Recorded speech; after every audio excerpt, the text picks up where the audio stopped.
Good afternoon, everyone. Hi, this is Dhaval Ajmera here. And we are just starting up with one of a very good initiative by CREDA MCHI. This is a small video which we are मंदिर playing, है and details we will be mobile explaining to you later.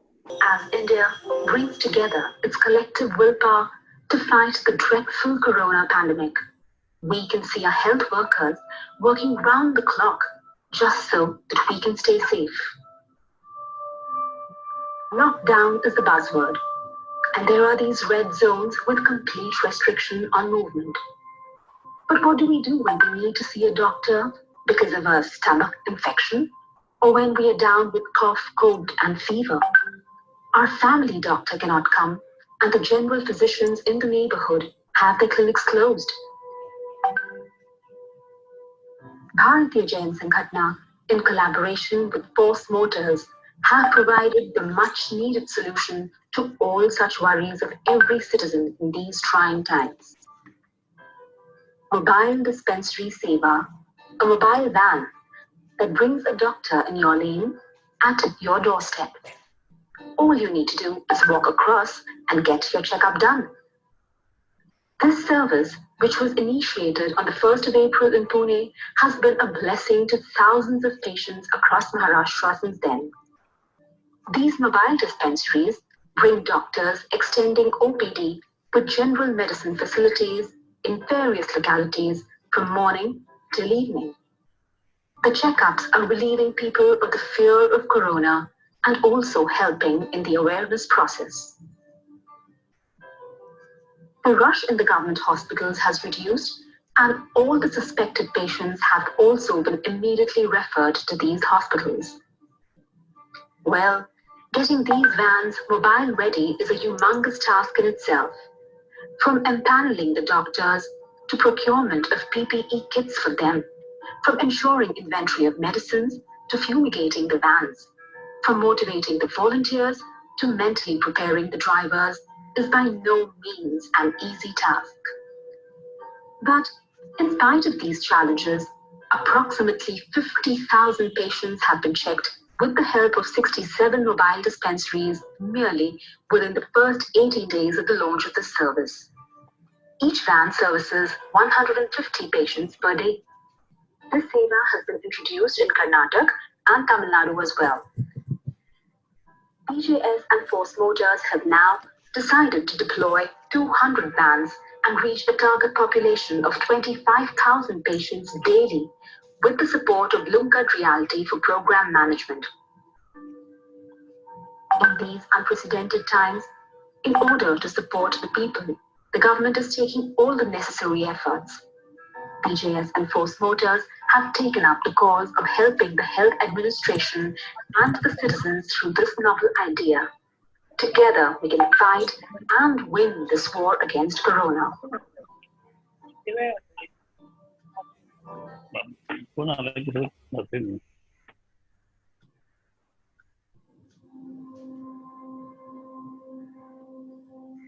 Thank you, Trupti. Good afternoon, ladies and gentlemen. Together, it's collective willpower. Thank you, Trupti. Good afternoon, sir. Good afternoon, everyone. Welcome to this great session by none other than Sri Aditya Thackeray ji. Aditya, as he's formerly known and fondly known by the young and old, and he's someone whom I've seen, getting each and everybody, be it a young, 25-year-old guy or a 15-year-old guy to a 30-year or an 80-year-old man. So he has been very, very meticulous. I mean, the heights which he has achieved over the such a short span is something which is really, really commendable. And we really welcome you, sir, today. The entire CREDAI family, which is over here, the entire CREDAI Maharashtra family, especially, which is here, is looking forward to hear from you, looking forward to understand your views, your vision for Maharashtra. Obviously, real estate is all where we belong to, but definitely our thought today is to know your vision and your views for Maharashtra. Just to give everyone a small brief, I'm sure Aditya Thackeray ji does not need any introduction, but he is someone who, which I would like to say, he's a pure Mumbaikar, loves cricket, loves, he has done so many things, initiated the 24/7 mall culture in Mumbai. And so he is someone who's about to make Mumbai change. and I'm sure his vision to Maharashtra change is also a very, very big thing. Sir, we are really looking forward under your guidance to see our Maharashtra grow. Before, sir, you take over, I would like to invite our president of CREDAI, Sri Satish Magarji, to say a few words. नमस्कार आदित्य, कसे आहात? नमस्कार, कसे आहात? एकदम चांगलं आहे अजून तरी. We'd like to welcome you here to speak to all the developers. There are, I think, more than 900 already crossed across Mumbai and Maharashtra, who want to hear from you that post-COVID, how do we plan? How do we go ahead? How is the state going to go? I know that this is not the right time and the right forum to ask for such questions, because everyone is uncertain about what is going to happen tomorrow.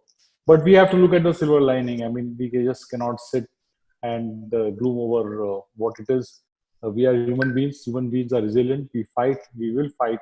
And we are from that state which has produced fighters all across a very long history. So not taking much of your time, because the youth wants to ask you questions. And unfortunately, category as of now. So welcome to this webinar. And I can just tell you one thing, that we are all there together. We will give all the support what we can give towards building a new state, a new nation. Because I think after 2020, before 2020, we will be BC, that is before COVID, and 2021 will be AC after COVID. So with this new benchmark, we have a lot of young developers amongst us. We have young leadership in people like you. So we're just hoping for the best to come, and we are there. That is all I want to say today. Yes, Dharmesh, you can take over now. Thank you, sir. Thank you very much. I would request Sri Nayan Bhai Shah, our CREDAI MCHI president, to say a few words. I need to be unmuted. Yes, right. Yeah, okay. done, sir. Right. So, Aditya ji, namaskar and good afternoon to you. 1800 members of CREDAI MCHI today most heartily welcome you to this webinar. Aditya ji, the main purpose of today's webinar is through you. We wish to express our solidarity, support, promise and assurance to the government of Maharashtra, to the MCGM and to the people of Maharashtra that we are standing along side by side with you to fight COVID-19, and that we all emerge victorious against this invisible enemy. Aditya ji, we would like to give you a short glimpse of the 7 major activities that CREDAI MCHI has undertaken. Recollect. Joseph, can you start the slides, please? Sir, I still recollect that on 7th of March 2020, I had got a call from the Municipal Commissioner Praveen Pardeshi ji. Nayan, in 5 days, 26,000 workers from Middle East are coming back, and I don't know where will I quarantine them, where will I isolate them. I want CREDAI MCHI to ensure that the MCR building is converted into an isolation center within 5 days. Sir, it was ready in 5 days. Very, very hearty to respond to you. 42 patients have already been discharged. As I speak now, all the 250 beds are occupied. All of them are doing well. And I am told with the normal protocol, they too will be discharged.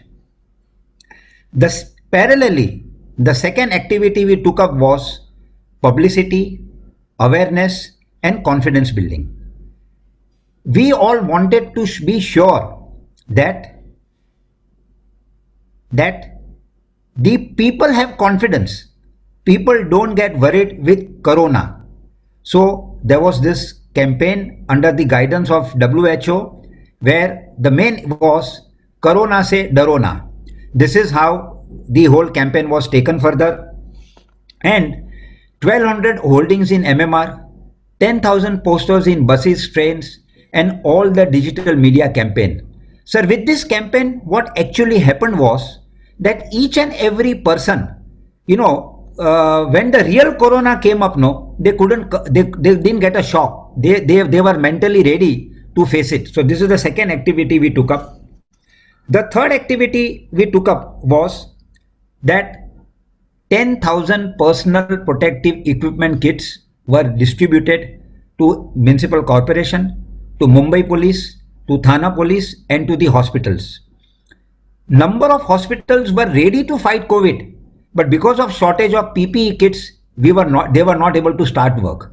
Fortunately, these 10,000 PPE kits came as a big relief for a number of hospitals to immediately start. The fourth activity we took up was to take care of the 70,000 construction workers which were working in 10,200 projects in MMR. At each of the site, all the construction laborers have been taken care by our members. Of course, of late, the government of Maharashtra has also been assisting, but the basic responsibility has been properly discharged by each and every member of us. Touch wood, as of now, in none of our 10,200 sites has there been a single case of COVID. We pray to God that this record continues and nobody gets it. Fifth major activity was to accommodate the migrant laborers.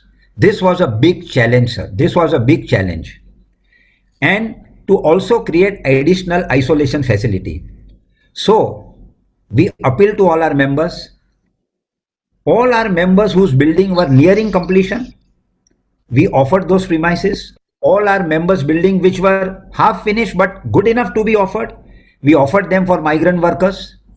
More particularly, sir, I want to name three developers. Mayur Bhai of Marathon Group gave in Panvel 1,057 homes for the migrant laborers and isolation. Shri Yomesh Shah of Hubtown offered 500 homes at two locations in Mumbai. Shri Narendra Bhatti of Raja Builders gave his property at Andheri East for 700 migrant workers. And like that, sir, in each and every locality, there was a team formed. There was a need established, and against the need, we gave that many premises. So this was the fifth activity that we undertook.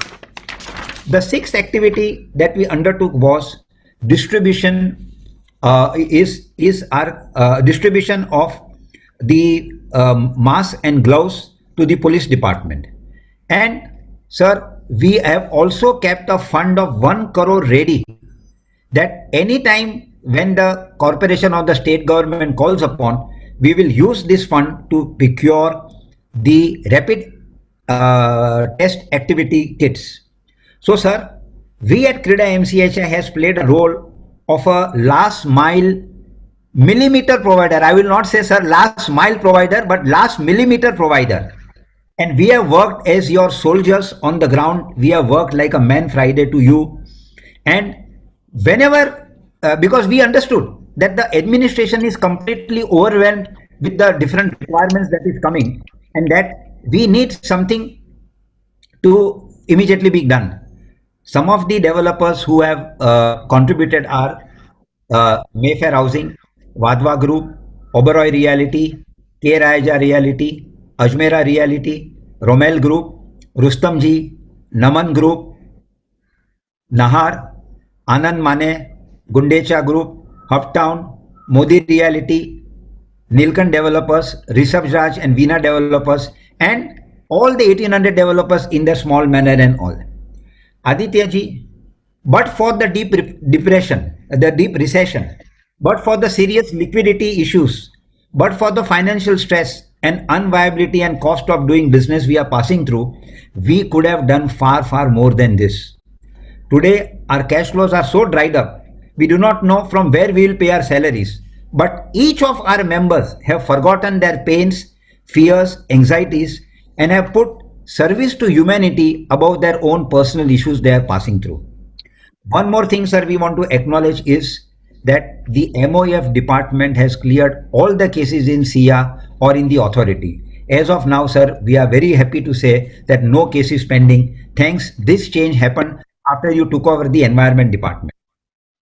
Sir, we welcome the steps taken by Government of Maharashtra to have an August committee of experts consisting of Dr. Mashalkarji, Dr. Kelkarji, Mr. Deepak Parekh and Mr. Ajit Ranade to advise Government of Maharashtra on the revival of the economy of the Maharashtra. We at CRIDA MCHI would like to interact with them and put forth our issues before them. Aditya ji, you have rightly said, at this moment, let us fight COVID. And once we are reasonably done, we can look at how to revive the real estate industry. We can wait for that. And we have all the patience and we have all the trust that this will happen. Today, sir, we would like to know three things from you. First is the story behind COVID-19. That what were the challenges? What were the challenges? What is the behind the screen scene that is going through? You know, it is very easy for the press to give brickbats to everybody कि इसको ये नहीं आता है, उसको वो नहीं आता है. But we know, sir, you have been able to muster lakhs of health workers. How have you been able to muster lakhs of health workers?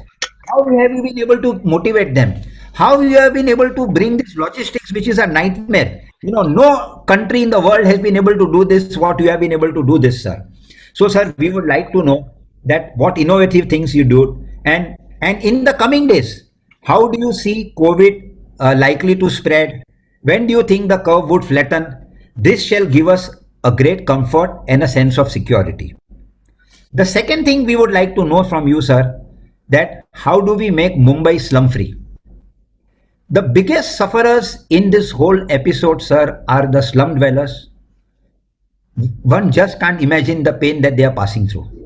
It is absolutely important that we depoliticize slum development and we depoliticize the redevelopment of old and dilapidated buildings, housing societies, lakhs of housing societies in Mumbai MMR.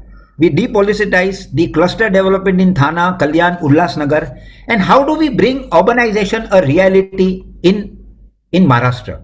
We would like to know your vision, sir.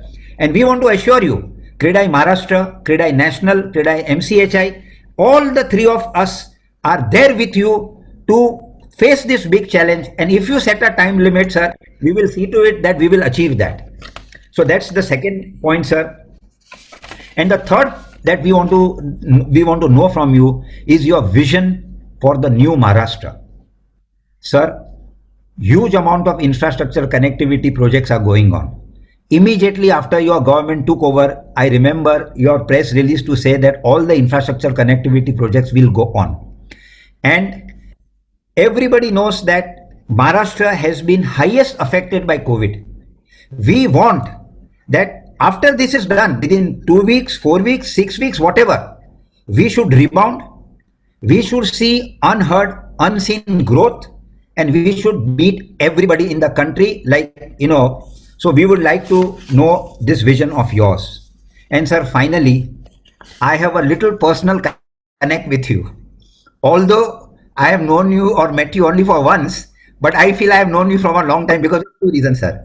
My elder son's name is also Aditya, and he's 27 years.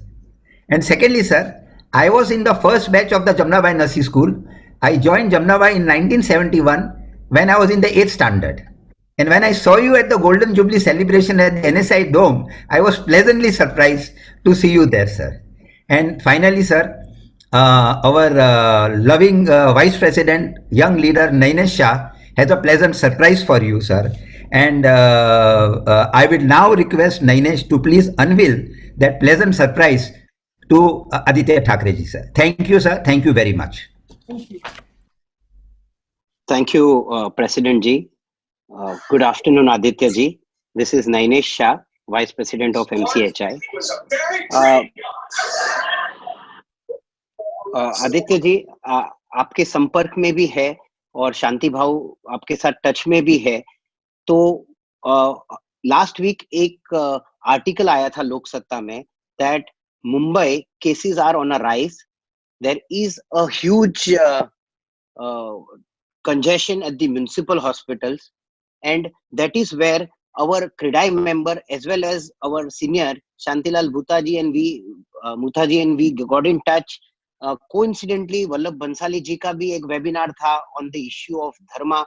तो ये सारा we fell in place. आपके साथ शांति भाव की बात चल रही थी.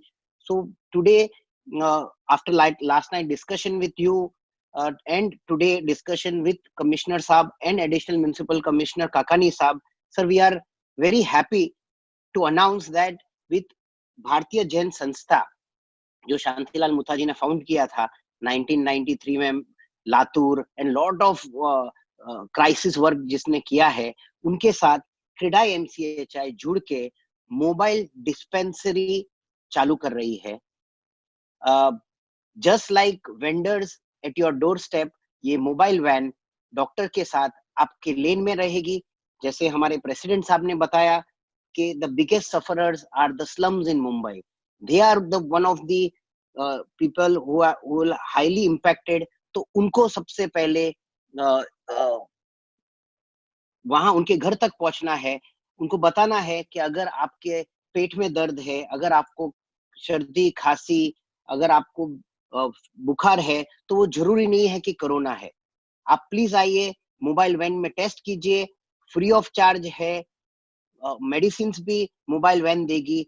उसमें से स्क्रीनिंग करके जो लगेगा वो हम गवर्नमेंट को, बीएमसी को फॉरवर्ड करेंगे, ताकि एकदम फिल्टर होके कोरोना पेशेंट्स और likely symptomatic or asymptomatic patients can be referred to government hospitals. Thereby, they stop spreading corona as well as to decongest the municipal hospitals.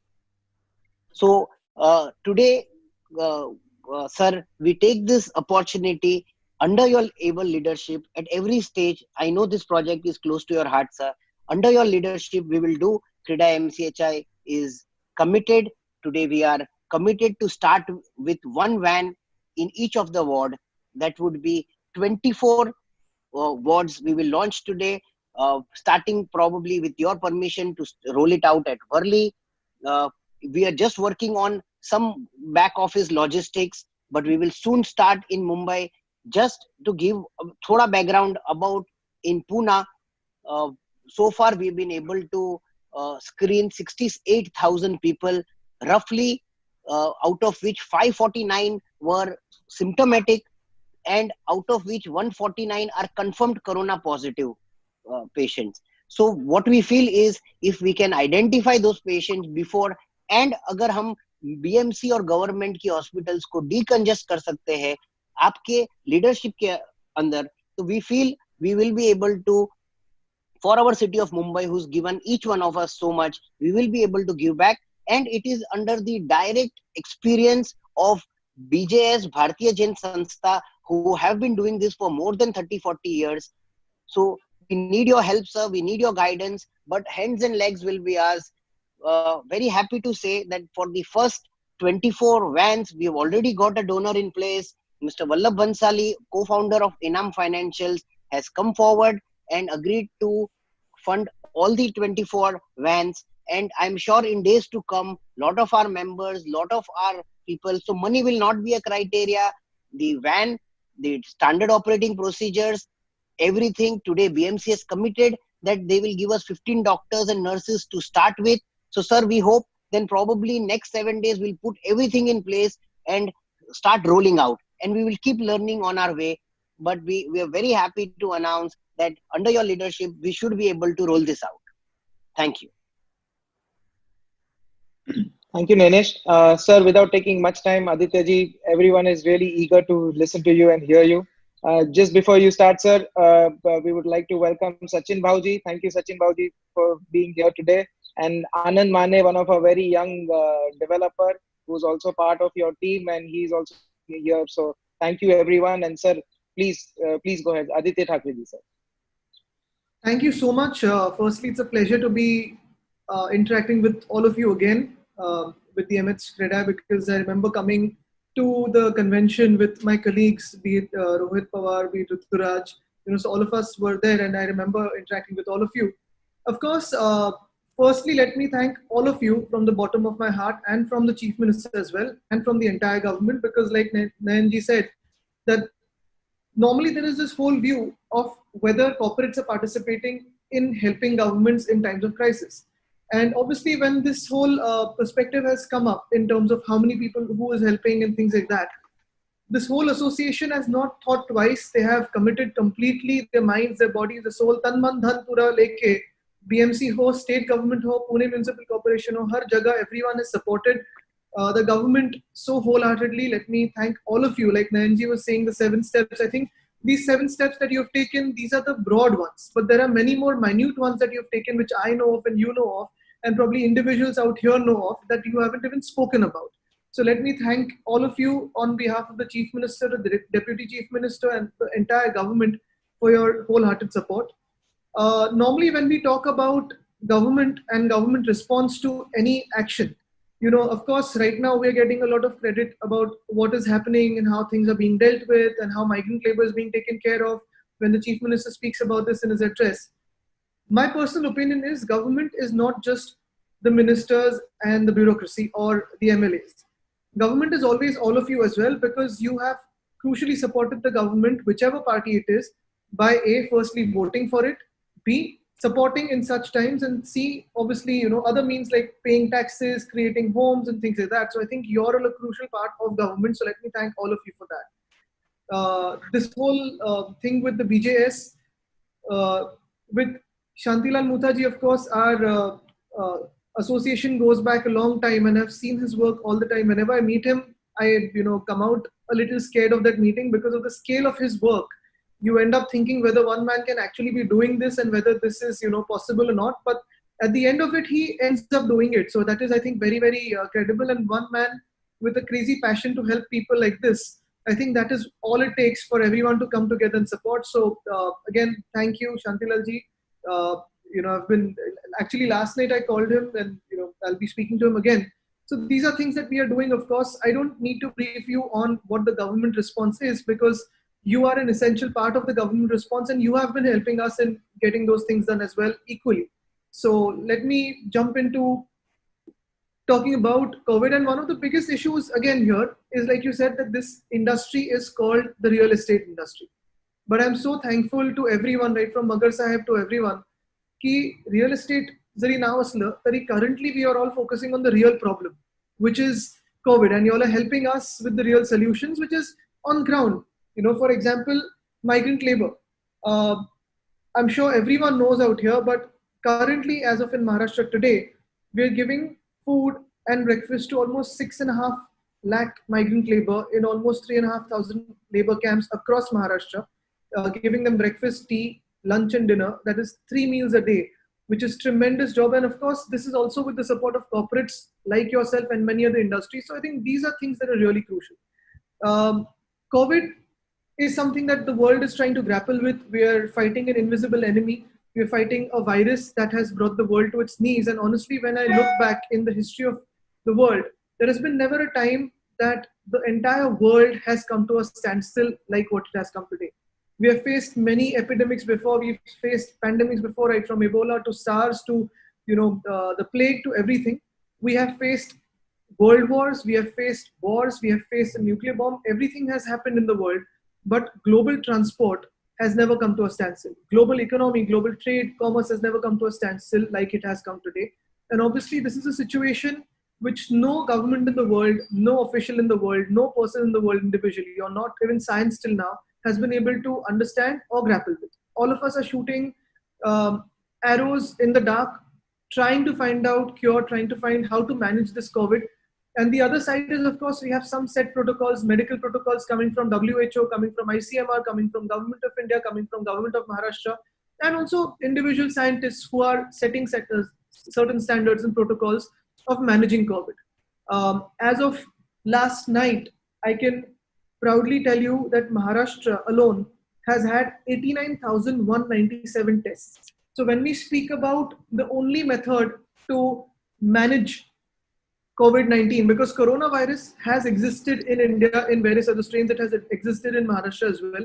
This is a new strain which has been developed, and as a country, we were the fifth country to actually isolate this strain and notice and work on this strain. But while we do that, and of course, I won't go into the depths of what corona is and what the symptoms are, because almost every one of you has been reading newspapers, and all of us at night, because we're not getting sleep, is going on Google, searching it. We're going through, WHO pages and all of that. So everyone knows what corona is by now. But what is the government of Maharashtra's response? And when we started off, our first few cases were found in Pune. And of course, these were travelers. Firstly, it was called a traveler's bug, the rich man's virus, when travelers brought it into Maharashtra. A couple of people who had gone on a particular tour agency to the Middle East, they came back. And like Nayanji got a call, we started quarantining people at the airport itself. All the foreign travelers that were coming in, we were screening them, quarantining them. A couple of countries had been put on the red list, a couple of them were put on later, like the UAE and USA in the Middle East. However, having said that, right from about 8th or 9th of March, we started with a phase-wise lockdown. Around 18th or 19th March, the Chief Minister declared a complete lockdown in Maharashtra. And from 23rd or 24th March, the country went into a lockdown. So today, if you see, the condition of the world is in a lockdown. Our country is in a lockdown. Our state is in a lockdown. There is no inter-district travel allowed. And then within a few cities where we have hotspots, we have containment zones. I was fortunate or unfortunate enough to have the first containment zone in my own constituency, which is the Worli-Kolivada. Unfortunate because of the amount of people who were taken in as patients and the amount of people who were taken to be as COVID positive. But then the good news is that is the first containment zone that is given a model to the rest of India, that how do you seal off a hotspot and how do you ensure, because we face, unfortunate part was we faced all the possible teething issues, right from milk supplies to vegetables to groceries to gas into Kolivada, which is, at a small peninsula almost in the sea and narrow lanes. So it is, of course, a very difficult area to navigate and enter. The first 2-3 days, of course, all of us were grappling with issues of medicine, which is of COVID-19, of trying to obviously test and see how many people are positive. The other was a very social issue of how do you go and give food to families with kids, with elders, with dependent population, of how do you reach out with food and essentials and medicines to people who need it at that time.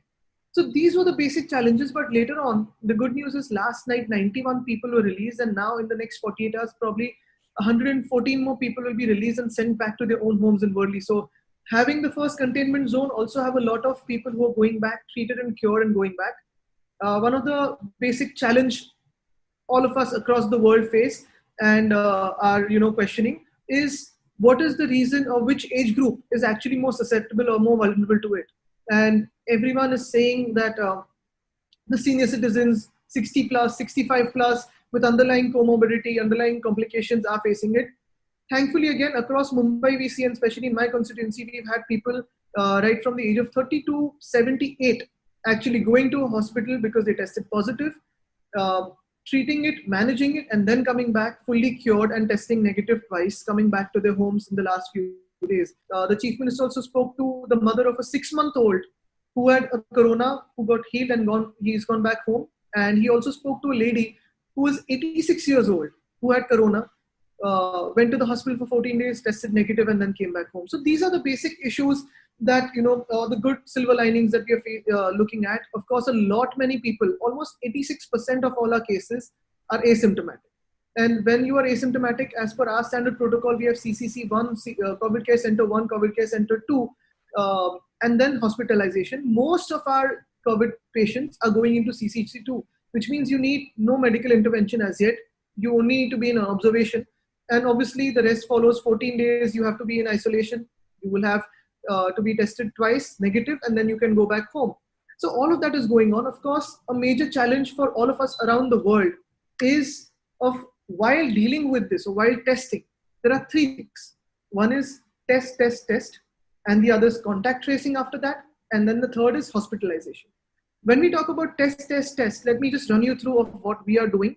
The rapid test kits, there has been a lot of discussion over it, and the government of India has sent the test kits, but has put everything on hold, primarily because 2 of the test kits came off across, absolutely faulty in Rajasthan. And therefore, the government of India has actually put the rapid tests on hold. The PCR swabs that we are doing, we have increased our test capacity every single day. We have a great cooperation and coordination between private labs and government labs, which are coordinating the response. We have a set protocol as per ICMR of how to test people, when to test people, how to respond to a COVID call. We are also coming out with a helpline in Mumbai and then across Maharashtra. There have been a couple of helplines that there has been a WhatsApp chat bot. I will also text you, so you could obviously send a hi to it and start responding. And you could, start off with all your queries, apart from when will the lockdown come off, because that is the only query I'm getting across right now. So apart from that, every query of COVID and non-COVID health essentials, that will be answered there. Another major issue we face is, of course, once you have tested the people how do you take them into a healthcare center? So obviously ambulances, we are facing an issue, and that is across the world. Um, Hospitalization and PPE kits. Of course, again, you must have read a lot about PPE kits and where they are coming from. We've asked a lot of you that, if anyone's asking us, how do you help us? And we are saying, yes, you can give to the Chief Minister's Relief Fund. Yes, you can support us with hoardings, with communication, with everything else. But the most important thing we're asking all of you is N95 masks and PPE kits.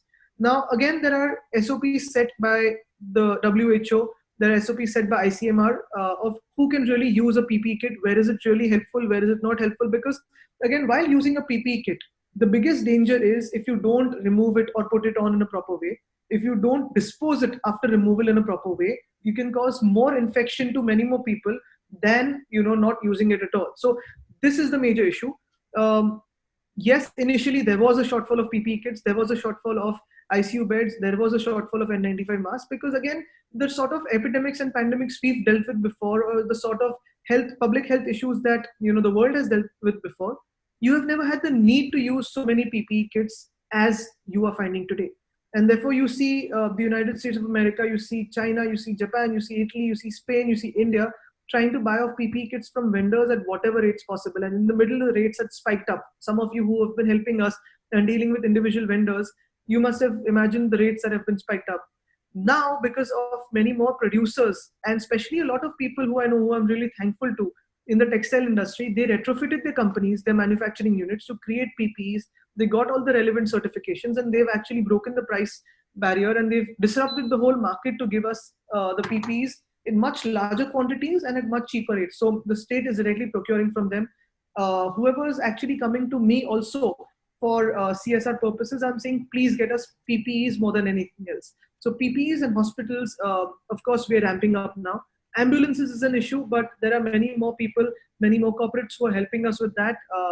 Mr. Firodia also has been helping us with that. So all of these things are, going on.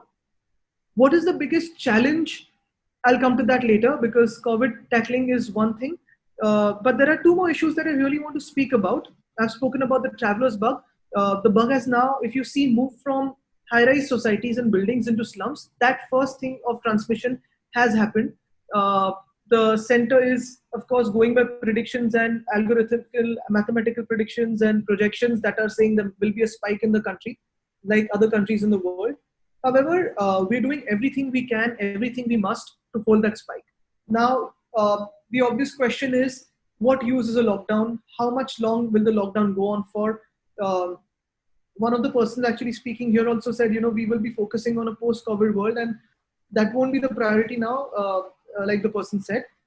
And the reason why I say is not a priority right now is we don't know when that post-COVID world will emerge. Will it emerge tomorrow? Will it emerge day after tomorrow? Will it emerge after 3 months, after 6 months? When does this whole lockdown business get over? The Chief Minister of Maharashtra actually got into a phase-wise lockdown, not a knee-jerk reaction from the 8th of March, first shutting down schools and colleges, then offices, work from home, then essential travels, and all of that, malls, mills, gyms, spas, theaters, all of that actually came to a grinding halt in a phase-wise manner. Having said that, one of the biggest challenges for us personally is a lockdown. Because when you're enforcing a lockdown onto people, some of us are fortunate enough that we have bigger homes, be it bungalows, bigger flats, that we are locked in, and we have people who are helping us by getting groceries for us or home delivery of food or all the essentials. But there are also people in our major cities, be it Pune, be it Mumbai, where you have 16 people, 18 people locked up into a smaller room, which is actually meant for 4 people. So this lockdown is actually creating issues for us on multiple grounds. One is, how do you go forward with groceries, vegetable supplies, eggs, milk, meat, or any delivery of essential item to these people without letting the crowd onto the streets? So that, of course, we are managing. All our collectors, municipal commissioners, ward officers, all of them have been fantastically dealing with. There are issues, there will be issues, there will be lockdowns, law and order issues, but we have to deal with it case by case. So that is all going on. The other is, we get disoriented by just staying at home because all of us are workaholics. We want to step out, we want to work. Of course, you will also have a certain amount of people who would have realized that half of the industry can actually work from home. They don't need to step out onto the roads and create traffic in a post-COVID world, and you can actually work efficiently from home.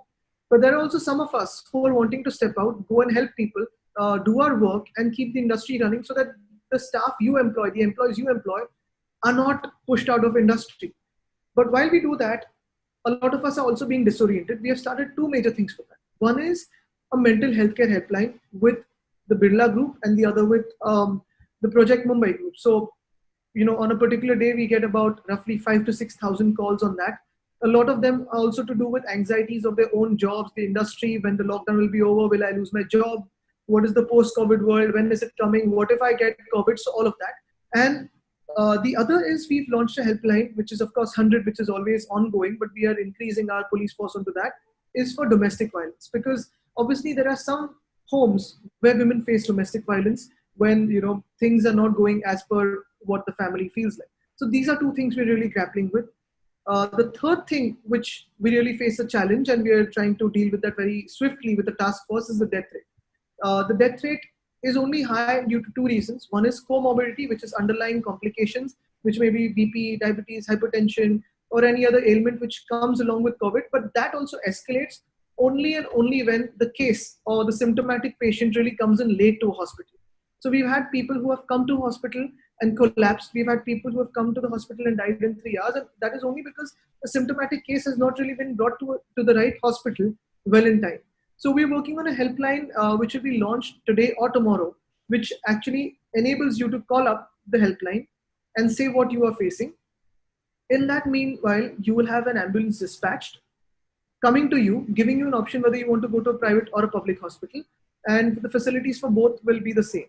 We're also ramping up with the projections, which hopefully should not come through. But if just in case it comes through, we're ramping up our hotspot areas with many more modular hospitals. And that is where, again, I would appeal to all of you to bring forth. See, everything is not done in terms of money, because money, thankfully, is not a shortage for all of us. But what I would really need your help on is expertise, is putting new ideas to implementation and implementation of these things. A lot of vendors who might be with you, a lot of workers might be with you, a lot of ideas might be with you for modular hospitals. So we can, normally when a builder meets a politician, it's called a builder-politician nexus. And I've said this at your event itself, that let's build a true nexus which actually helps the people. Because both you and us are fulfilling the dreams of people. You all are giving homes to people, a shelter to people, and we're trying to enable that through you. So right now, when we have the requirement for a modular hospital, most of you have actually sent me WhatsApps about modular hospitals, which are, in your office, which the plans of which are in your office. We could really implement them. We've put together a team to implement them at different places, because currently, as per the projections, ICU beds would be a real necessity, but not for many, many people. What we need today currently is just beds or lying in hospitals for people who are asymptomatic, who can come there, be isolated from the society, don't happen to be carriers of the bug, and they can, just stay in there or have oxygenation if needed. But that is the first line of treatment that everyone's doing.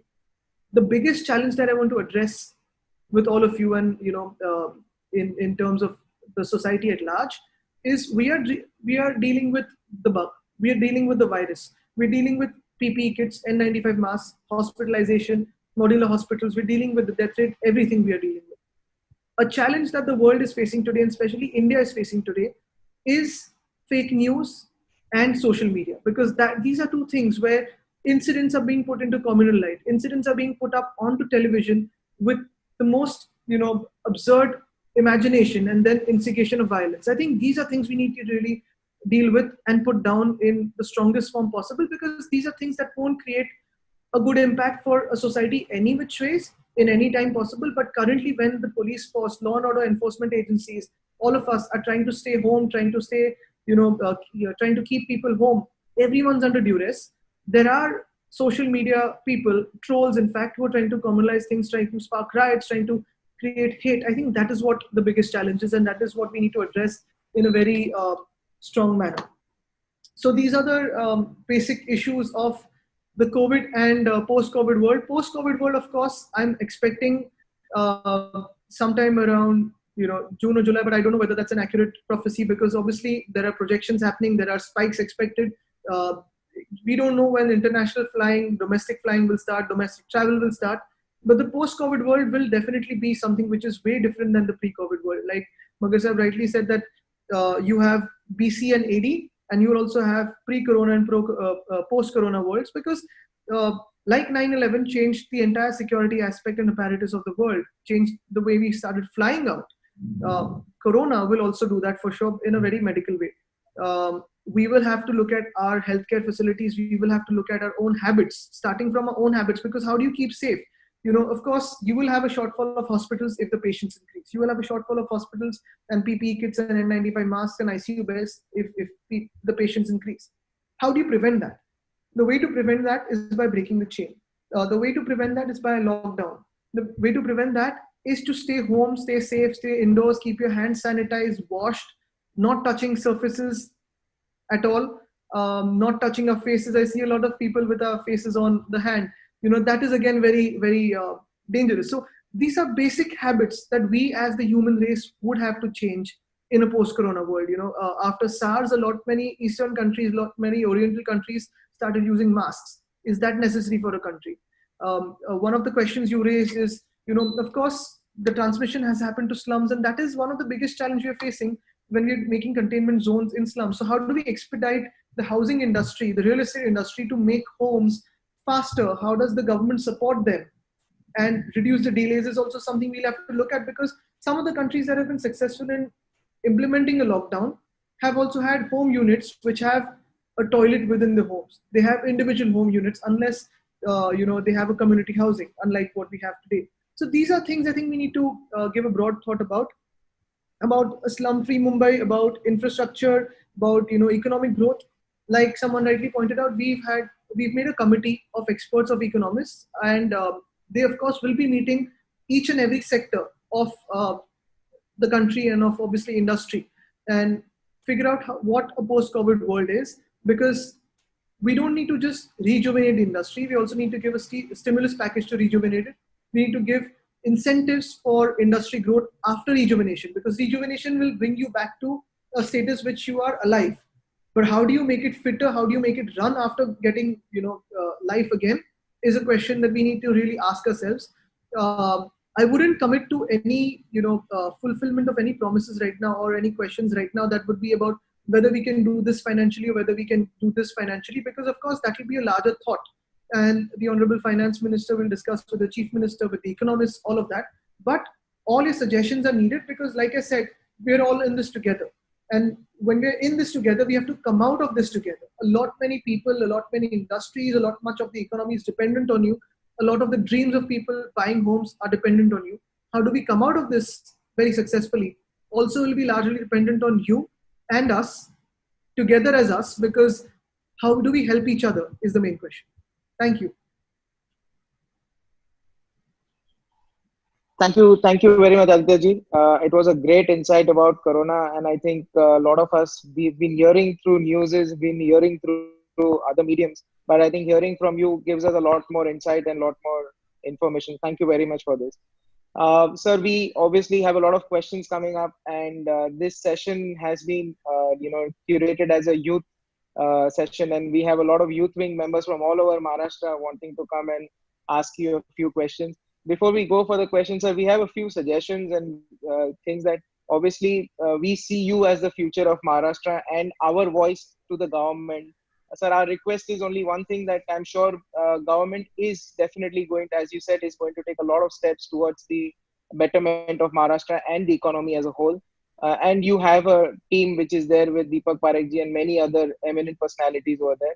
One request from our side would be, sir, if CREDAI also could be, post the suggestions given, if they can be seen, because we feel after agriculture, real estate is the second largest economy which helps the economy run, and there are a lot of, employment in this industry. So if some suggestions from our end could also be implemented, will help us a lot, and obviously the Maharashtra as a state a lot. So that was just a small suggestion from our end, sir. Absolutely. That is what we're going to trouble you with later. How do you rejuvenate your industry? So we need suggestions from you. पण परवा मला एक कोणीतरी सांगत होतं की stamp duty कमी करा आणि हप्ते थोडे डिफर करा. तर मी पहिलं सांगितलं की पहिला हातावरचा स्टॅम्प कमी करूया क्वारंटीनचा, मग त्याच्यात सगळं आपण बोलू शकतो. I think that वो हम लोग ये क्वारंटीन स्टैम्प से शुरू करते हैं, फिर वहां जाएंगे. Sir, we have the first question from Nasik, Mr. Gaurav Thakkar is over here. He would like to ask you a question. Good afternoon, Aditya ji. Aditya ji, we see a great leader in you, and I'm sure you have great vision for Maharashtra. First question, I wanted to ask something which is, other than COVID, not much related to COVID. Of course, you might be having your views, keeping in mind the situation. But Aditya ji, Maharashtra has various cities like Pune, Mumbai, Nasik. Mumbai is the financial capital. Nasik has different USP, such as it is a wine capital or great climate, green environment. So our Maharashtra has different cities with various USPs. Sir, my question is that how can we make use of these USPs to make our state more vibrant? And how, as a fraternity, we can contribute into your vision to make our state the number one state in the country? Thank you. So you are on mute, sir. So Gauravji, basically, if you remember, when we had just taken over government, we had started off interacting with different associations because, normally when governments take over, the common perspective of most governments is now that we are elected and we are ministers, we are the wisest and the smartest of all in the land. But that is not the case. I think we have to always move ahead with interactions, with solutions coming from discussions that happen with different sectors of the industry, with different people, right from farmers to students to even the unemployed, So there are so many ideas and thought processes that have to be brought together. We had started off interacting with the real estate industry on especially how do we expedite permissions from the municipal corporations and the state government, be it my ministry or be it anyone else's ministry. Likewise, from the other Ministry of Tourism, each district, like you rightly said, has a different speciality. If you look at Maharashtra, Maharashtra is truly, as it means, a great nation. We have everything that India has, apart from the Thar Desert, within our own state. Now, how do you pitch that to the world, right? From tourism to housing to the food and beverage industry. So these are thought processes that we had started off with. And of course, a lot of implementation had also started. A lot of clearances have started right now. But we would want to resume this because, again, governance is a process which is a two-way process. If we start implementing ideas that are absurd or that are not relevant to you, it's not going to help anyone in the state. You have to listen to your voice constantly, to the voices that don't really come up to us or don't reach Mantralaya. We have to listen to those voices which are the softest and try to reach out to them. So obviously this will go on with the dialogue ahead. Thank you, sir. Okay, thank you. Mr. Naman Shah from Bombay, he would like to ask something. The only reason I answer it with the answer of a dialogue is because, I won't make false promises that are completely out of proportion and not deliver. I would like to deliver what is possible and both ways manageable. Much appreciated. Sure, sir. Thank you. Sure. Hello, Yeah, sir. Naman. Good afternoon. Naman Shah here from Sri Naman Group, Bombay. I'm also a member of the CREDAI MCHI Youth Wing and the managing committee of the CREDAI MCHI. It's an honor to have you here today amongst all of us, sir. I'm sure I'm talking on behalf of all the youth members specifically. It's a great honor to have such a young, dynamic, dashing leader like you. The country is in a great hands for the future, not only the country, the state, of course, to start off with. Thank you, sir, for being such a great youth icon for all of us and keep inspiring us the same way. We'd love to emulate the same way how you're running the government today in our personal and professional lives. So I had two questions, sir. How do you suggest we should fight this pandemic in our professional and personal lives post the lockdown? And also, sir, avoiding the COVID questions, a very futuristic question I would like to ask you is, Bombay, Pune, now they're compared to cities all across the world, like London, New York, Singapore. All of them have like a Champs-Élysées, Orchard Street, Fifth Avenue. What is your vision? And we specifically would like to understand from you is in the next 5-10 years, how do you suggest a vision to have Bombay with a high-end shopping area and a boardwalk on those lines, and which will help the entire state? Thank you, Naman. Actually, please, I'm just like all of you. There's nothing special about me that makes me a youth icon or whatever. I just think in a very selfish way of what I need in my state or my city, and I try to voice that. So that's a huge compliment from you. But I think all of us are the same. We're all trying to do a little bit for each other.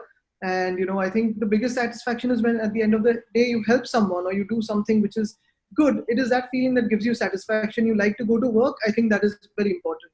About tackling COVID, professional and personal ways, I think, like I said, what we need to learn from this whole thing is how do we emerge out of it. One of the most important things I feel is our social habits and civic discipline. This is something that if we can, upgrade for our own selves, if we start off with our own selves, right from say waste management to not even spitting on the roads or even just maintaining a social distance. I think these are things that we could really learn from the COVID epidemic, because these are things that have created a transmission on a much faster level than what was thought it could possibly. And these are things that could really help us move out of it faster. So, of course, self-discipline and civic discipline, these are two things which could help us. Professionally, I think what we've also learned is we've run so fast in our professional lives and given so much pace to this running that when we have all actually come into a pause moment, of course, none of us have come into a pause moment, especially in the government, because we are answering calls till 3 o'clock in the night. But we realize that how much we've invested in just spending time commuting from one place to another. A lot can happen over phone calls, a lot can happen sitting in one place and not actually emitting so many pollutants across the globe. So these are things that we could really think about. How do we lead our lives? Is it really worth, pacing up and down all the time? Or can you just sit with your own family, with your own friends, close ones, and communicate and work around the world? So these are two things. One of the most important aspects or fears that I have are the mental stress or trauma that we are all going to come out of this with. And therefore we've started mental health care helplines out here. Because, all of us are anxious about our own jobs, about our businesses, about what will happen in the post-COVID world. But we have to communicate to everyone who's under stress that you are not alone. It's not just our state alone. It's not just our country alone. It's the 7 billion people across the world who are facing the same anxiety, the same stress, the same issues that probably someone in a particular street or a particular house in Mumbai is facing. So I think we need to communicate that. The other fear I have is with this whole thing of social distancing, which is extremely essential right now, with the whole thing of, the stigmas that are attached to COVID or a disease like COVID. We need to also build a lot of empathy and compassion and realize that once a person is cured, you cannot, castigate him from the society. We need to, in fact, work on an inclusion, because today the borders are sealed, our homes are sealed, we're in self-quarantine, we're distancing ourselves from the people. And I see so many of my friends on Instagram and on social media who are actually happy to be in self-isolation. I think that humans cannot survive on their own. We need company. We need to maintain the physical distance and social distance, but we also need to have compassion and empathy for the world. So I think this is something that we need to really take forward from here. What was the next question? Sorry, it was the non-COVID question was? So the non-COVID question was, what is your vision to convert Mumbai and Maharashtra and overtake, all the cities? When we're looking at Mumbai or Maharashtra at whole, and in terms of urbanization, urbanization a couple of years ago was a concept that was feared by most government officials, because urbanization meant that you're moving quickly from a village scenario to concretization, to taller buildings, to more homes, more population. But today, urbanization has also another aspect, which is wastewater management, solid waste management, better healthcare facilities, better education facilities. So these are good aspects of urbanization that are also moving into the rural areas. We have to give into the fact that more than half of Maharashtra will be urbanized very soon. If you travel from Mumbai to Pune, nowadays you don't find any open space, or you don't see meadows between the two cities, and probably they will merge at a point of time. Having said that, for cities like Mumbai or Pune, of course, when I started off way back in 2013 trying to pitch for a Mumbai 24/7, the whole idea was if someone like, say, London or New York or any city in the world, or be it even Indore, can remain open with its saraf of 24/7, why can't a city like Mumbai? Because the food and beverage industry in Mumbai actually employs about 5.5 lakh people. On a daily basis, it's something which, these figures are crazy. If you look at the nighttime economy of London, the nighttime economy of London, only from 9 p.m. to 9 a.m. is almost 26 billion pounds within those 12 hours. So these are things that we need to really look at, because yes, there are safety issues across the world, there are terrorist issues across the world, there are social issues across the world. But as a state, we need to start trusting our people much more. We need to give them space to vent out their feelings, to have a chill time. Along with that, of course, this was the first time in this budget that we've actually allocated about 1,000 crores to Mumbai itself for tourism. Now, they will be also reallocated in the rejuvenation of that industry. But we have areas like Gateway of India, Kanheri Caves, Gilbert Hills. Now, Gilbert Hills is something which I don't know how many of you all know, but it is a rock piece that is jutting out from the surface, and it is almost 600 million years old. The only other rock that is so old is the Devil's Rock in Utah. Now, they have marketed that to the world, and we've never even known about it with staying in our own city. Something like, say, Stratford-upon-Avon, they have almost 10 lakh people visiting it daily. And then you have ancillary industries for tourism like cafes, travels, restaurants, souvenir shops based on that. We have never really thought of Maharashtra as a state that could really be banking on tourism. Now, yesterday I was in a Zoom call with the Minister of Tourism from Rajasthan. But we really need to think on the lines of developing our city, our state, our other cities into what could be a tourist attraction. Because when we start looking at tourist attractions, you have a lot more things that come into picture. You have the main tourism industry, which is your monuments, which is your museum, which could be many attractions, be it Bollywood, be it cricket. We don't have a cricket museum or a Bollywood museum in Mumbai. So things like that. So once you start looking at that, you obviously have people employed in that. You start looking at the surroundings. They have to be clean. They have to be presentable. Automatically, the city starts upgrading itself. You have better footpaths. Then you have public transport, which will be upgraded. So you have a ripple effect across with tourism, and then you also have industry. So industry and tourism industry, these are two things that I really feel that we should be focusing on.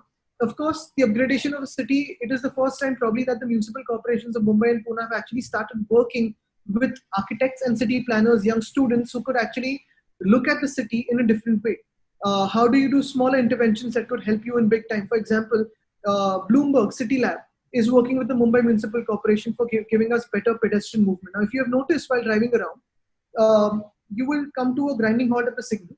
You will notice a zebra crossing that is fading out, and people walking from a footpath on a zebra crossing, walking onto a divider, and then you have a zebra crossing on the other side. So essentially, you have to jump over the divider to move on to the other side of the road. Now, basic interventions that we need to create, and this is where city planning comes into picture. Where do you really need side railings on a footpath? What should be the size of a footpath? What is the type of blocks that you put on the footpath? You put paver blocks, you put embossed concrete. What color should your zebra crossing be? Where should your pedestrian refuge area be? Do you need multiple poles on a traffic light? Do you need, say, 6 for CCTV, 6 for signals, 6 for some public announcement, or can you put that on one pole? So aesthetically, if you start looking at a city in a very artistic way, in a very cultural way, that is where the real difference could happen. For example, the coastal road was something CM Uddhav Thackeray had pitched in 2013. That is being moved by the BMC. That work is going on. Another thing that we've pitched to the center is, for example, the east coast of Mumbai. We've always seen sunsets in Mumbai. We've always seen the western coast of Mumbai. The eastern coast of Mumbai is about 911 acres. Now, if we bring in open space, we bring in promenades, that is the length of 19 marine drives, or probably more, that you will get in Mumbai. And you will have so much open space. You have roads there, you have railroads there, you have everything possible there. We just need to open it up to the city, right? Hand it over from the BPT to the government or to the municipal corporations, and like that, you'll have so many areas in multiple cities across Maharashtra which have defunct areas which could be rejuvenated in that sense. So I think these are aspects you could really look at in a post-COVID world, and in which ways we were looking at in a pre-COVID world. So that is how we could pitch our cities to the world. Fantastic. Thank you so much. I'm further convinced that other countries will be emulating us listening to all of this, and we'll overtake all of them. Thank you. Appreciate it. Thank you, Aditya. It was very good. I think I personally, staying in Mumbai, I didn't know Gilbert Hill was so old. Yeah. So it's something which is very nice, and I'm sure we will take this over.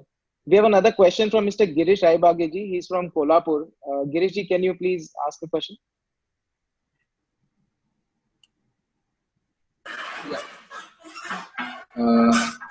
नमस्कार उद्धवजी. नमस्कार गिरीशजी. नमस्कार आदित्य. ऐकायला Ajit sorry. माझा प्रश्न अगदी सोपा आहे. Real इस्टेटशी related नाही आहे, डायरेक्टली इनडायरेक्टली रिअल इस्टेटशी रिलेटेड आहे. मी टुरिझम आणि हॉस्पिटॅलिटी इंडस्ट्री बद्दल बोलणार आहे. आता आपल्याला माहिती आहे की ह्या कोविडमुळे ऑलमोस्ट सर्व इंडस्ट्री हिट झालेले आहेत, पण यातली सर्वात वर्स्ट इंडस्ट्री हिट झालेली असेल तर ती टुरिझम आणि हॉस्पिटॅलिटी आहे. तज्ञांचा अंदाज सांगतो की पुढचे 8-9 महिने लागतील या इंडस्ट्रीला परत उभारण्याकरता. तर मला थोडंसं जाणून घ्यायचं होतं सरकारकडून ह्याच्या स्पीडी रिकव्हरी करता काय प्रयत्न होत आहेत एक. आणि दुसरं, आता बराचसा माझ्या ह्या प्रश्नाचं उत्तर नमनच्या प्रश्नामध्ये आपण कव्हर केलेलं आहे, पण गेल्या काही वर्षामध्ये जर आपण पाहिलं तर महाराष्ट्र टुरिझमच्या प्रमोशनच्या बाबतीत थोडा मागं पडल्यासारखं वाटतो. जेव्हा आपण मध्य प्रदेश, गुजरात वगैरे त्यांचं मार्केटिंग बघतो तेव्हा महाराष्ट्राचं मार्केटिंग थोडंसं कमी वाटतं.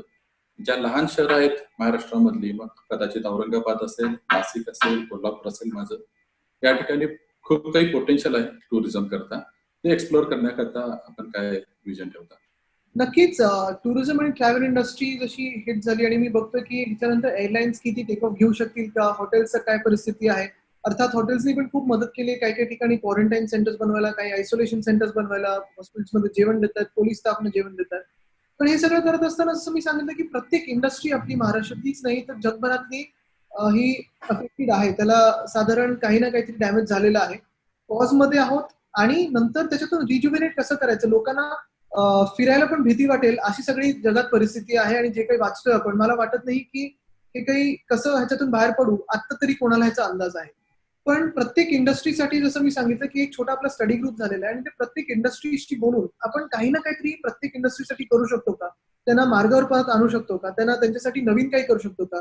जसं एक रिज्युव्हिनेशन पॅकेज आहे तसं एक काइंडनेस पॅकेज ज्यांनी आपल्याला मदत केली आहे ह्या काळात, त्यांच्यासाठी काहीतरी करू शकतो का, ह्याच्यावर नक्कीच विचार सुरू आहे. मी आता लगेच ह्याच्यावर बोलणार नाही, कारण काय होतं की आपलं आता बघितलं असेल जेव्हा सुरुवात झाली मार्चमध्ये तेव्हा वाटलेलं की अरे एवढ्याच केसेस आहेत, कदाचित त्याच्यातून आपण लवकर बाहेर पडू.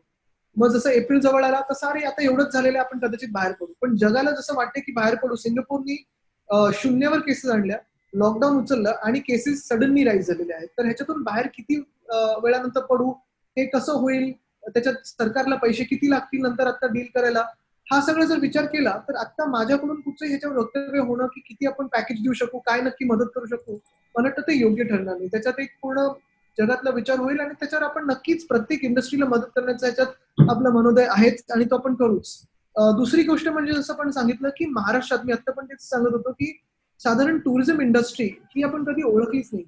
म्हणजे कितीतरी गोष्टी, कोल्हापूरच फिरताना आजूबाजूला मी जेव्हा दौरा करत होतो, जनआशीर्वाद यात्रा महाराष्ट्रात फिरत असताना प्रत्येक ठिकाणी आपले गडकिल्ले असतील, बीचेस असतील, डोंगर असतील, सगळं जे काही आपल्याकडे एक निसर्ग आहे किंवा ही जी काही ह्याला आपण वेल्थ बोलू, ही मला वाटत नाही जेवढं आपल्या राज्यात आहे तेवढं कुठच्याही इतर राज्यांमध्ये असेल. राईट फ्रॉम फॉरेस्ट जिथे वाघ आहेत टू फॉरेस्ट जिथे वाघ नाही आहेत, राईट फ्रॉम डोंगर असतील, ट्रेकिंग असेल, हायकिंग असेल, आणि त्या प्रत्येक डोंगराला, प्रत्येक किल्ल्याला एक इतिहास आहे.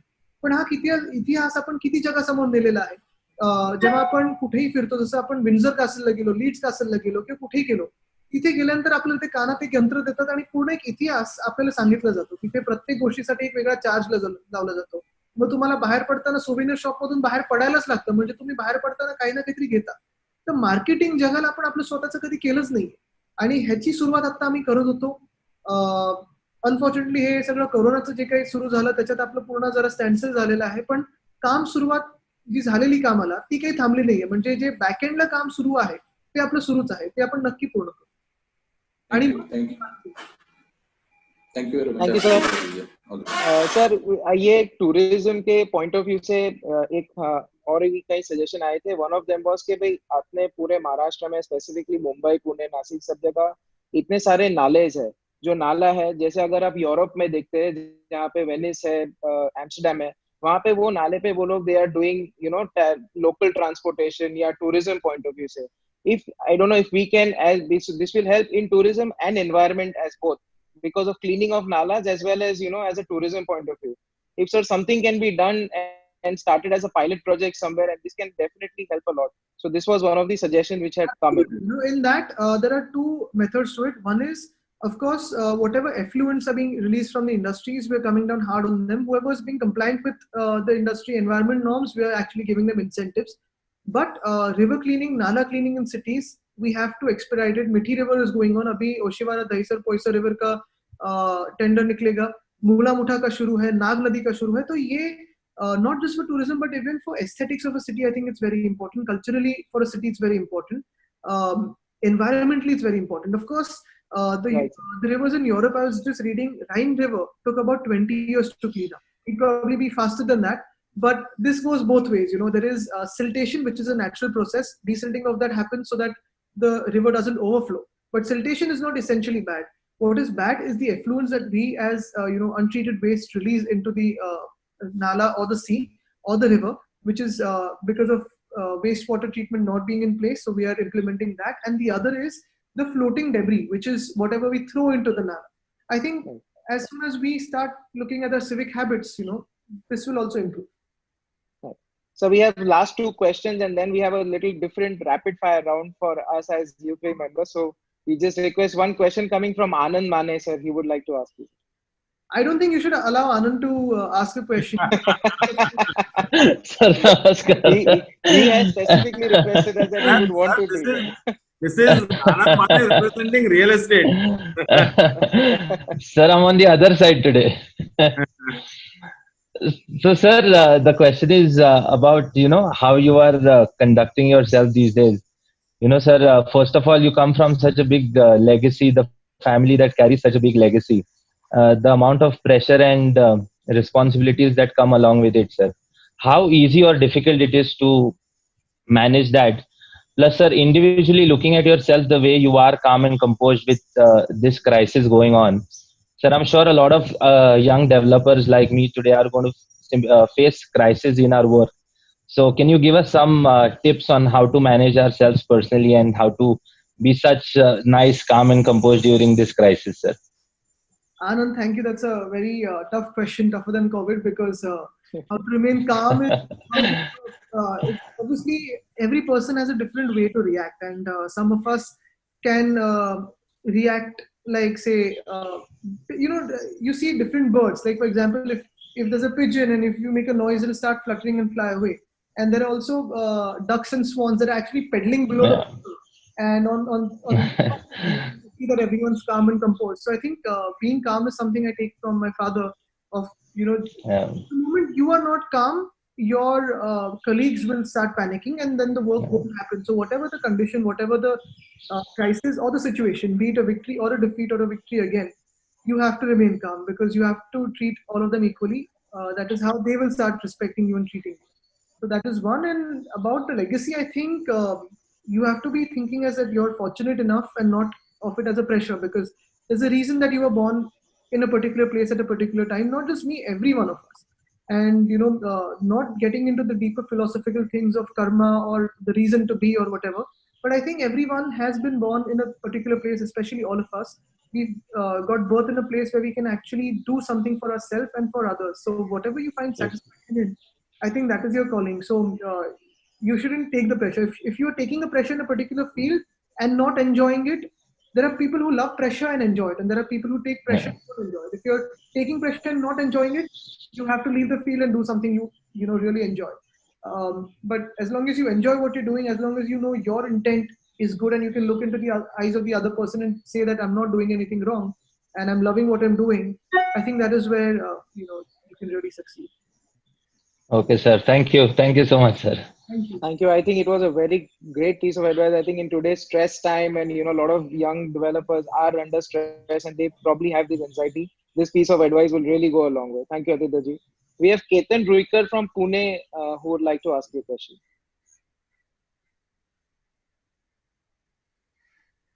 Ketan, are you there? Yeah. Can you hear me? Yeah. Yeah, I'm Ketan Ruikar from Pune. I'm a member of the CREDAI Youth Wing, of course, and also the managing committee of CREDAI Pune Metro. So you are in quite a paradoxical situation where you are the tourism and environment minister currently, and tourism industry is probably facing one of its worst crisis. And maybe a silver lining to this dark cloud is that the environment is getting better. That's what we've been reading and hearing reports on. So I had a couple of points. Are you actually getting reports from your ministry about the environment, this making a difference to our environment positively? And you continuously said, this is a pause movement. So can we use this pause movement to actually improve our environment and our environment issues? This was my first question, of course. And the second one was, to elaborate on this, we in CREDAI, as well as especially the CREDAI Youth Wing, would love to really work with you on this, on any committees or any forum where you deem fit, so that, to simplify a lot of issues in our environment, to think of out-of-the-box solutions, simple things like getting permissions to local bodies, or even, complex solutions, we would love to work this with you. So this was my second suggestion. So, Ketan, like you rightly pointed out, the paradoxical situation is that the environment is healing, and then there'll be certain associations that will be telling me to expedite environmental permissions after this. I'm joking, but what do you think, Dharmeshji? So, the thing is, tourism industry, of course, has taken a major hit. Having said that, the tours and travel transport people have actually been helping all the governments. The hotel industry has been supporting the government, and we'll have to support them in a large way once this thing is over. Now, how do you deal with the inherent fear of people who will have a choice to travel for tourism and travel or leisure? Is something we'll have to largely work on with the finance department and the health ministry across the world. Making sure that everyone feels safe while traveling. Because this virus is something that nobody sees or nobody knows where it exists. So as long as we can ensure the safety, that is when it'll start moving around. People start moving around. As well as in far of what environment goes, yes, there were certain initial reports about dolphins coming near about whales coming near Mumbai or dolphins coming to Venice. The environment hasn't healed to that aspect, but yes, the recovery has been really fast. We can see that skies around us have actually turned blue. Better air quality index, lesser pollution. So obviously these things go hand in hand with the human activity going down. Now, how do we come out of this? How do we start balancing this? Like I said, so many people can work from home is what we've started realizing. But we've also started realizing the nature of environment and basically where the soul lies, how humans can coexist with environment, and if we don't respect it, what it can do to us. So I think humanity at large will have to start thinking of ways to protect environment, respect environment, and work along with it, coexist with it, because it's not two groups. We're not two individual sets of things. We're not people and environment. We all live on the same planet, and we are a part of environment. We contribute to what environment is. So like you rightly pointed out, that we have been monitoring the air quality, water quality very, very closely. Of course, it's just been about a month, but it's drastically improved. As humans start getting back onto the road, you might have more or less of pollution again, but I guess most of us would have probably realized how we can improve these things. So for sure. And about the working groups, I really would want to interact with all of you more, and especially with those who are actually ideating for much more. Of course, housing industry is one, but a lot of us have exposure to different ideas, different thought processes, different education, different friends around the world who could have certain best practices, out of the box ideas to be implemented here. Like I said, finances is one aspect, and that is something that every government will be speaking about, every association will be speaking about. But what I want to interact with you is newer ideas, irrespective of what age group you come from, newer ideas, path-breaking thoughts, disruptions that are positive, and how we could actually implement them. So I think that is something we could really start working on. So thank you, sir. One thing we would, just one. I think one thing we would love to work with you is making Mumbai the fittest city in the country. So this will pass, and I think we should use this period to. I think there is a lie that all of us Mumbaikas have been. We've grown up with. There is no space in Mumbai. I think there is ample space in Mumbai. It's just a question of utilizing it well. Like on Sunday, why shouldn't we make BKC a playground for children? Nobody's there on a Sunday, so we should make BKC a playground. We should make Nariman Point and Ballard Estate as playground for children on Sundays. Similarly, every suburb can have an equal street on a Sunday. So I'm just trying to say we would love to come and sit with you and give probably 100 ideas on this. But I think there should be, like all the rights, I think there should be a right to play that every child should have, and we should all together work on it. So yes, coming to just on a little bit on the environment, I think the post this COVID situation, a lot of things I'm sure the government is doing and will definitely do. One small idea and suggestion was that if the environment clearances can be done, which we have already represented, but if they can be done through local urban planning bodies, which will follow the entire rules and regulations given by the state and the central government of environment and department, but at least the permissions come from the local body, so things can move faster. That was one of our suggestions. I'm sure you are working on it. If we could, we're also trying to make it more transparent as well and more issue based. So, Dhaval, I have one question, if I may ask. Yeah, we have just last two. Sorry, go ahead, Manish. Yeah. Aditya ji, I'm 40. I have a pleasure of working with the seniors, so get their wisdom, as well as working with the millennials. Lot of the youngsters are worried whether they should continue in this business, whether they should be a developer, whether they should continue doing real estate. Last 5 to 8 years has actually wiped out our balance sheets and profit. Is there anything that the young generation should get a hope from you or encouragement that this business is viable and will continue to be viable? Obviously, I don't want to get into the nitty-gritties and politics of it, but almost everyone that I interact with, has faced issues right from demonetization to implementation. Now, whatever is happening.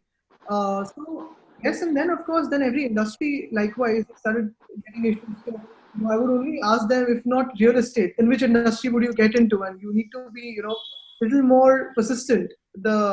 And it's easier to say, of course, but that is why precisely we have started working, and I'd interacted with a couple of you before also. How do we make this industry more sustainable for the people who are just starting off? How do we make it attractive, and at the same time, how do you make this industry time-bound industry where you've started constructions, your permissions are done in time, and you deliver your product on time? So these are things that will actually speed up the process and get more and more people into this. So youngsters should not lose hope. Youngsters should not lose hope. And we are running short of time. Yeah, sorry. A lot of people will be facing a lot of distress, and because of the amounts of money involved in real estate, they will be in a lot more distress than probably some other industries. Let me tell you that this is not the time to worry or stress about. Everyone facing equal issues. Please do not, consider anything good or bad for yourself. If there is anything, I think as the industry and the support it. Yes. Nayanbhai, quickly, last one, because we need to close. Okay. Aditya ji, I'm connected with the Global Vipassana Pagoda, and the pagoda, we receive 15 lakh visitors every year. So maybe once after a month or so, whenever you have time, we wanted to see, and the visitors can increase to 50 lakhs also. It's a great place now. A lot of international spiritual tourism traffic who goes to Bodh Gaya and the Buddha circuit, they come over here, sir. So, sometime whenever you are out of it, sir, we would like to come and discuss about that also with you. Absolutely. And finally, we are all really excited for the quick rapid fire round. Preetham from Bombay would like to take this. Preetham. Hi, Aditya. And can everyone just mute their thing so that we can Preetham, you need to unmute. Preetham, you need to unmute. Can you hear me now? Yeah. Yeah. I said, I have had the pleasure of hearing you when you're school captain, and I can tell you one thing for sure. Mark David will be very, very, very happy to see the grasp on Maharashtra issues and the way you speak. I'm sure your speaking ability has come from Scottish. Both my children were in Scottish, so I've seen you grow from there. Amazing. Tuji parwangi asel tar, Aditya, we want to do a small, COVID and everything has made it very heavy for all of us. I think little bit of lightening up, we thought we'll do at the end of the session for you. It won't be difficult questions. You can pass if you wish to. We want to ask you a few questions which will motivate our youth who's seeing you. In fact, some of us who are not so young also are actually very happy that someone like you who could have done anything in the world, you could have become anything else, who came to politics, and we can see some future for the city and the state with people like you. तुझी परवानगी असेल तर मी काही प्रश्न English मध्ये आणि मराठी मध्ये विचारू शकतो. As a youth, what motivates you to get up and be in this business of helping people all the time, especially coming from the family that you come from? It's just that, like I said, the greatest satisfaction is this. If you would have asked me, of course, as a child, you have different dreams. You want to be in the army, you want to be in the police, you want to be an astronaut. And when you start realizing that astronaut needs a lot of math and physics, you cut that out. So all of that. But finally, when you realize, you come into an age where you think, what is it that really gives me a lot of joy? Now, I've been this for almost 10 years. And yes, this is also a profession which can frustrate a lot of people, which can, be a lot of points of instigation for criticism also. But finally, at the end of the day, for example, a simple thing I look at the end of the day is this one Twitter handle called MyBMC. And this is something I was pushing for, and then finally we got that handle done. It is simple. Any person in Mumbai having a problem with a civic issue, be it an open pothole, manhole, broken footpath, can tweet to the BMC saying, my footpath is bad. Why is it bad? Please repair.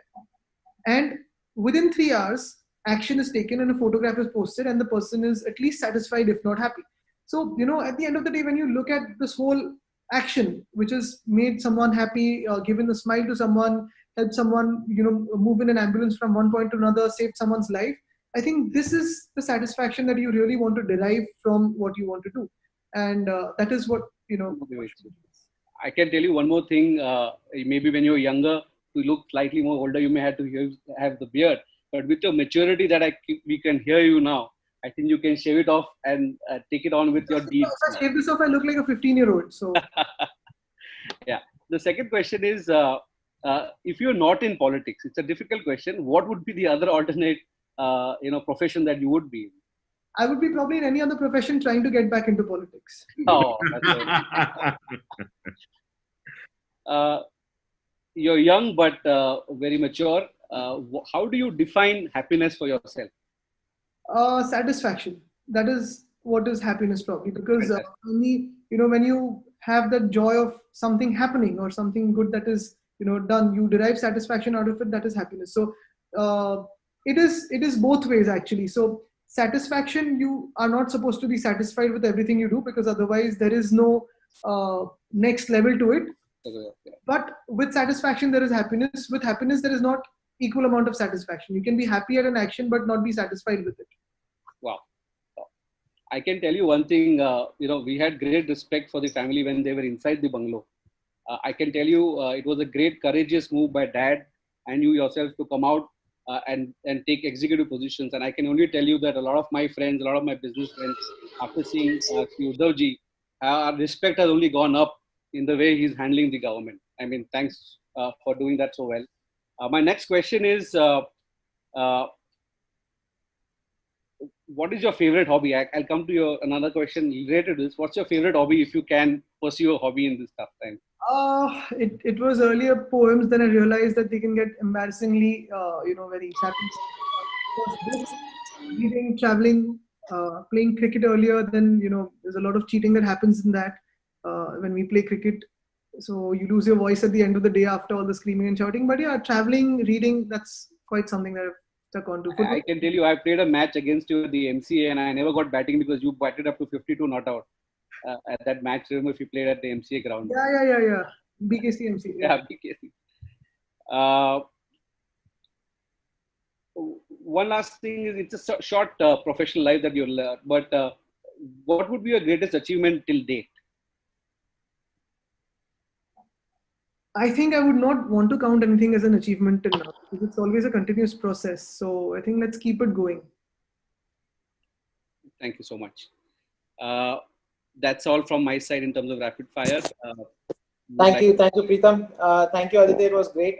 We have once again, I would like to thank Sachin Bauji, who's here and listening to us and giving us, inspiring us, also being over here. Sachinji, thank you. Thanks a lot for being here. If you would like to add a few things, it would be great, sir. So you're on mute. I've been being in the industries, so I've closely seen the issues, and I'm very proud that Aditya is going to take over with all the issues which is presently, it was past also and for the future also. Thanks a lot for taking this initiative, and I especially thanks Aditya to be a part of it. And I think now we need to conclude. Yes, thank you, Aditya. So we have Shantilalji Kataria, who is our Vice President CREDAI, would like to give a vote of thanks, sir. Aditya ji, Jai Maharashtra. Jai Maharashtra. जसं आदरणीय बाळासाहेब ठाकरेजींना संपूर्ण महाराष्ट्र जाणता राजा म्हणायचा, तसे आपणाशी 3 वेळा केलेला संवाद व इतर माध्यमात पाहता आणि आजचंही बोलणं पाहता आपली वाटचाल जाणता मंत्री, जाणता युवराज होताना दिसत आहे आणि त्याचा आम्हाला अभिमान वाटतोय. सर, आज आपण आमच्या युवकांना, आम्हा सर्वांना संवाद साधण्यासाठी आलात, मार्गदर्शन केलं, त्याबद्दल आपले विशेष आभार. आदित्यजी, आपले ग्रास्पिंग आणि आपलं व्हिजन रिमार्केबल, सुपर्ब आहे. Salute to you. मित्रांनो, आदित्य म्हणजे सूर्य आणि यंग लीडरशिप, आपली राजकीय कारकीर्द ही आदित्यजी सूर्यासारखी तळपणारी तेजोमय होवो या शुभेच्छेसह आपले शतशः आभार. धन्यवाद. Thank you. Thanks a lot, Aditya. Thank you, We sir. promise as a youth wing that we will be, going more fitter, better, make Mumbai and Maharashtra much better.